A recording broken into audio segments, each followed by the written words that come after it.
சின்ன போட்டல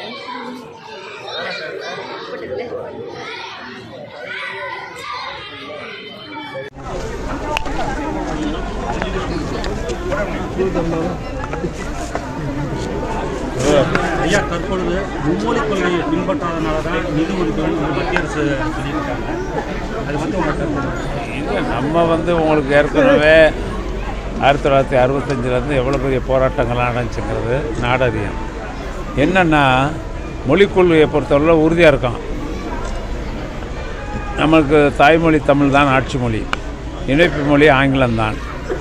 நமக்கு இந்தி தேவையில்லை. இந்தியை என்றும் எதிர்ப்போங்கிறத நம்முடைய குரல். மும்மொழி கொள்கையை ஏற்றுக்கிற முடியாது. இது ஒரு ஃபெடரல் கம்ப்ளீட்டாக எல்லா மாநிலங்கள் இருக்குது. பன்மொழி பேசக்கூடிய மாநிலங்கள் 14 மொழி பேசக்கூடிய அமைப்பு இந்தியா. இந்தியாவில் இவ்வளவு நமக்கு எந்த மாநிலமும் கட்டாய இந்தி திணிப்பை ஏற்றுக்கொள்ளாது. விரும்பி படித்தால் யார் வேணாலும் படிச்சுட்டு போகிறாங்க. அதுக்கு நமக்கு ஒன்றும் ஆட்சேபணம் இல்லை. ஆனால் கட்டாயமாக திணிக்கக்கூடாது. கட்டாயத்தை படிக்கணும்னு சொல்லக்கூடாது. இந்தியை நாங்கள் ஏற்றுக்கிற மாட்டோம். ஐயா, இப்போ எல் முருகன் இணையமைச்சர் என்ன சொல்லியிருக்காருன்னா, விதிமுறைகளை பின்பற்ற மாட்டாங்க தமிழக அரசு, ஆனால் நிதி மட்டும் வேணும்னு கேட்குறாங்க. அது எப்படி எங்களால் தர முடியும்? விதிமுறை பின்பற்றதுனால தானே இந்தியாவிலே சிறந்த மாநிலம் என்று முதல் மாநிலம் நம்முடைய முதல்வர் தளபதியார் அவர்கள் என்ற பெயர் வந்திருக்கிறது.